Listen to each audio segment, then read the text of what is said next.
Good evening friends. In this video I will try to explain some of the fundamentals concepts related to welding process. Then I will try to explain the various classifications of welding process.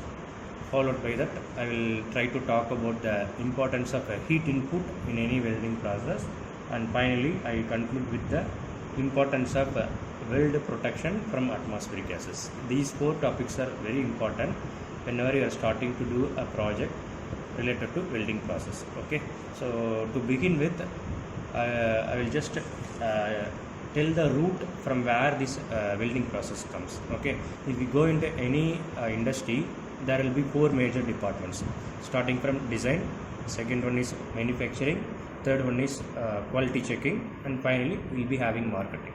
Okay, so these are all the four major departments that we can see in any industries.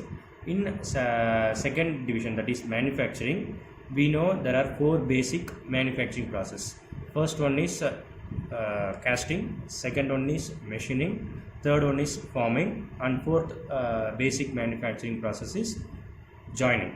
Okay, so in joining there are n number of ways to get n number of ways are there for us to join any two materials.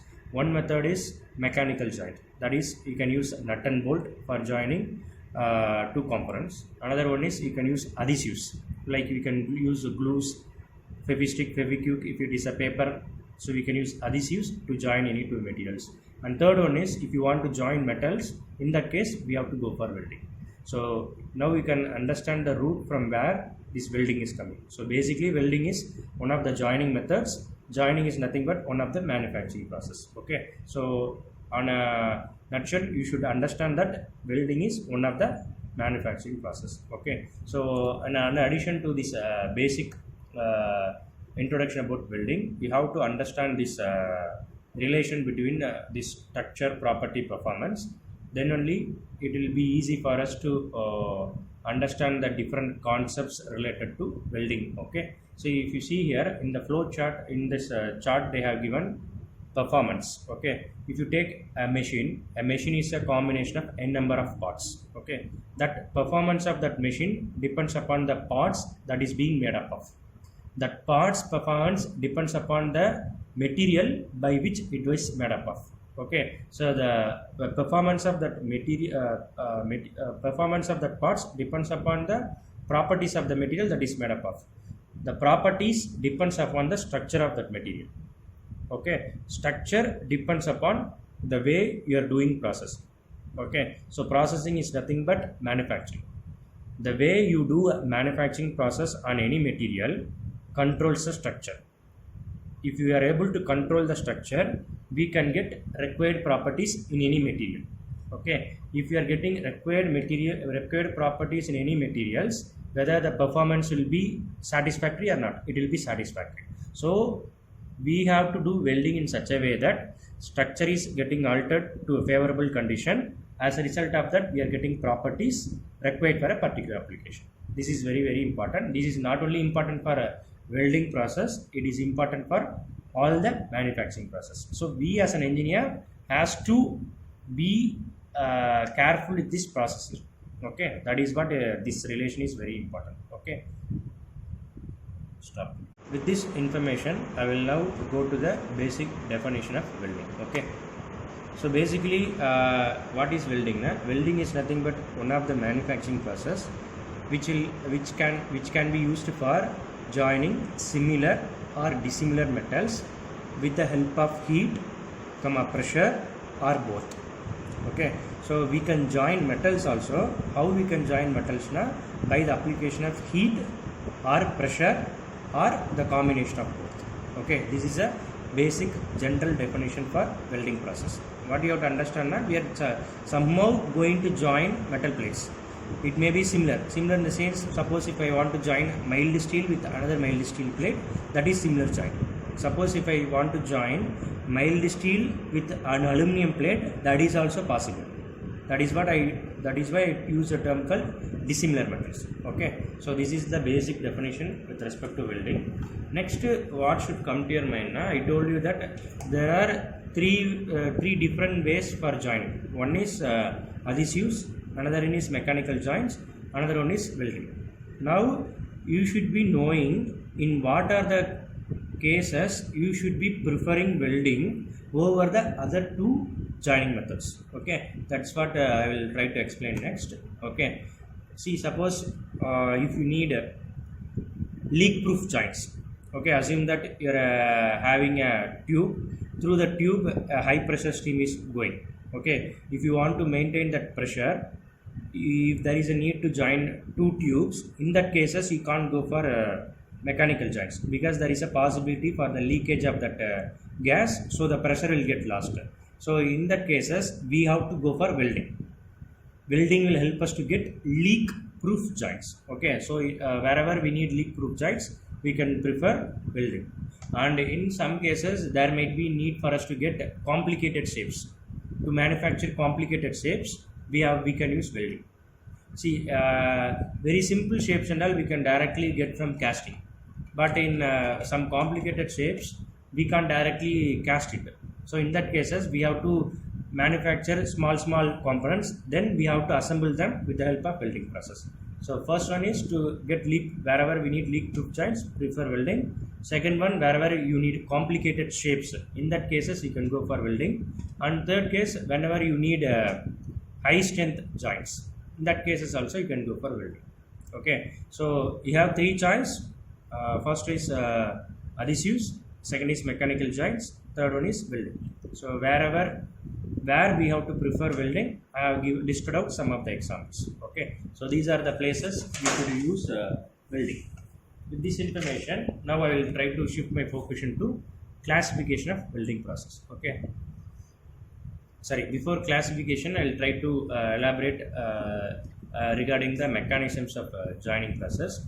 Basically this welding is categorized into three mechanisms. First one is melting based, second one is diffusion based, third one is deformation based. Okay, so melting based na, in that cases the material which are being joined will be reaching its melting point.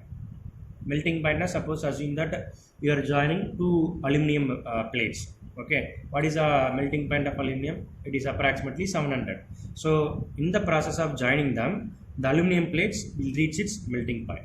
That is the first mechanism. Second mechanism is diffusion based. That is that joining will happen based upon the diffusion process. You know the basic diffusion mechanism which you might have studied in your material technology course. Okay, and third one is deformation based. Deformation based na, we will apply some pressure. Through that pressure we will generate some frictional heat. With that we will join the two materials. Okay, so these are the three basic mechanisms by which joining is possible with respect to similar or dissimilar materials. Okay, next we will see the classifications. See, if you are understanding the classification, it is easy for you to understand the principle behind all the welding process. Okay, so basically there are two factors based on which welding processes are classified. One is technological factors, another one is approach. Okay, first we will see based upon the technological factors. Based on the technological factors, we have n number of subdivisions. First one is source of energy. Okay, so in the based on the source of energy, we have these four basic classification. One is chemical based, second one is mechanical based, third one is radiation based, fourth one is electrical based. Okay, so now I will try to explain one by one. First one is chemical based. Now, chemical energy will be used for joining two plates. That is why they put this process thermit welding under this heading. Okay, second one is mechanical energy. Mechanical energy will be used for joining two plates. Examples for that are friction welding and friction stir welding. Okay, next radiation. Radiation energy will be used for joining two plates. Examples are laser beam welding process, electron beam welding process. And then electrical energy will be used for joining two plates. Under that we have all arc welding processes.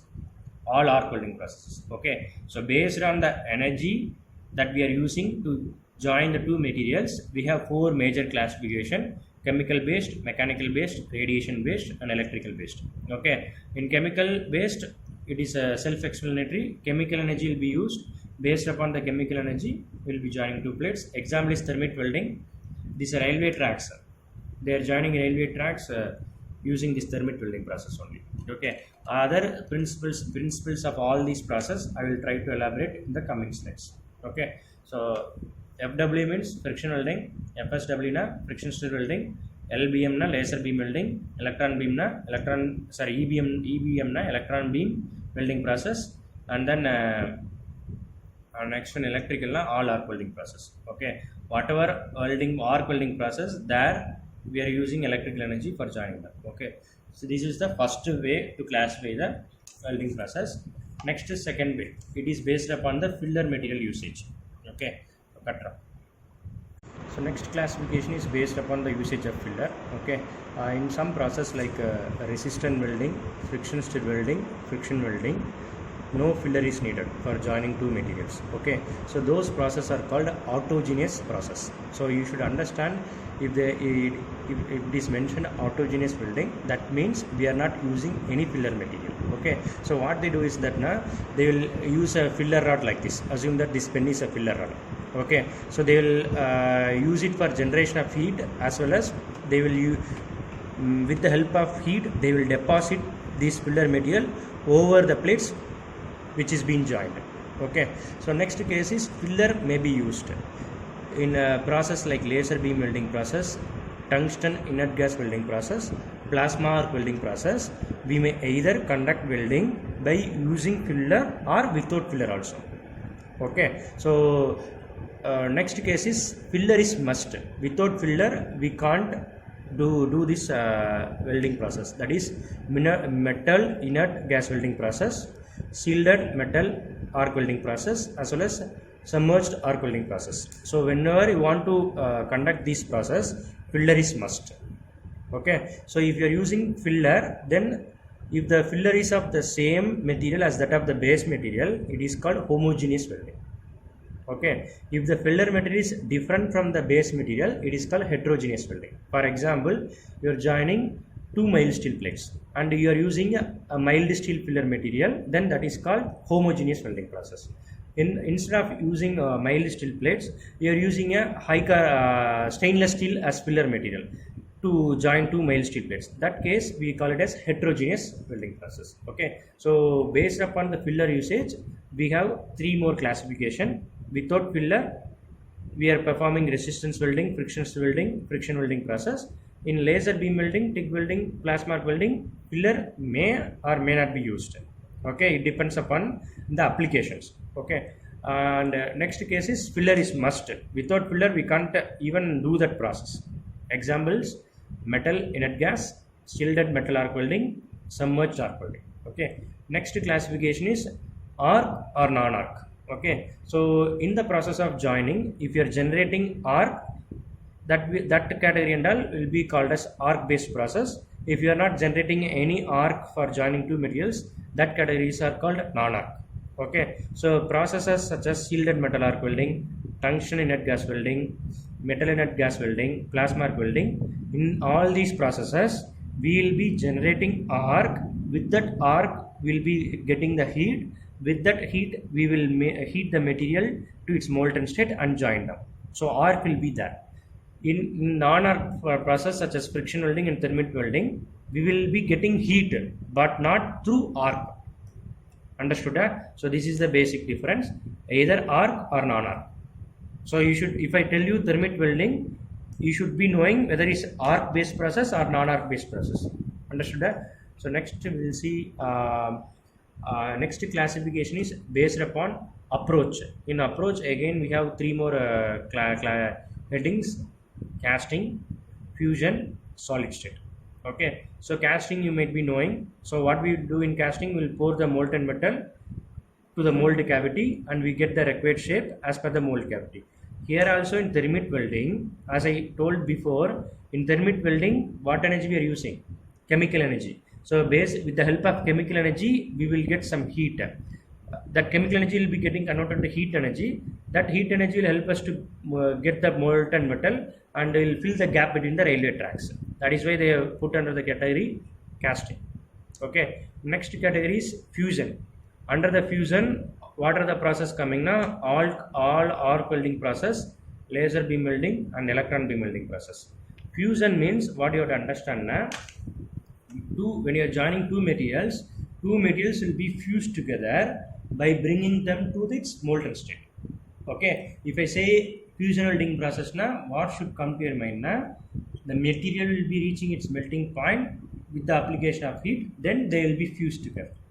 Okay, so it will be reaching its liquid state or molten state. So all arc welding process, by this time you should be knowing all arc welding process na, like plasma arc welding, TIG welding, MIG welding, laser beam welding na, it is also a fusion welding process. There also material will be reaching its melting point, and electron beam welding also. Okay, next category is solid state process. Example for solid state process are friction welding and friction stir welding. Okay, here what happens now, the material that are being joined will not reach its molten state. Instead, the material will remain in solid state itself. Okay, so in solid state itself, we will be joining the two materials. Hence, they are termed as solid state process. Some examples are friction welding, friction stir welding process. Okay, so here it will reach molten point. Here it will not reach molten point. During the process of joining, the material will remain in solid state itself. Understood? Cut. Next classification is liquid to liquid joint, solid to solid joint, then liquid to solid joint. Okay, so in liquid to liquid joint I have mentioned all fusion welding process. You know by this time what fusion welding process. Fusion welding process now what? All material that is being joined will reach its molten state. Okay, so arc welding process, gas welding process, laser, electron beam, all these process will make the material into molten state. Okay, so why they put liquid na? Suppose if you are joining two plates, both two plates will reach its liquid state. That's why it is mentioned as liquid joint. Okay, next category is solid joint. Suppose if you are joining two plates na, in the process of joining, both the materials will remain in solid state. That's why they have put solid joint. Examples are friction stir welding, friction welding. Third case is liquid solid joint. Examples are soldering and brazing. Okay, here what happens now, we'll be having you just recollect soldering now. Okay, we'll be having two solids and you want to join them. What you do is that you'll be have a solder. That solder will melt and will fill the gap between the two metals. So solder is reaching its melting point, whereas the material that is being joined will remain in solid state only. That's why it is mentioned liquid solid joint. Okay, so you should be knowing the basic difference between soldering and brazing. If the filler material that is being used in is having a melting point less than 436 degrees Celsius, that comes under soldering. If the filler material melting point is more than 436 approximately, it is called brazing. Okay, why two terms? I am just telling based upon the state of the material, right? In soldering and brazing, the material that are being joined will remain in solid state, but the filler material which is helping us to join them will reach its liquid state. That is why liquid solid state. Understood? Soldering, melting point of the solder is less than 436 degrees Celsius. Brazing, melting point is more than 436. Understood? Good.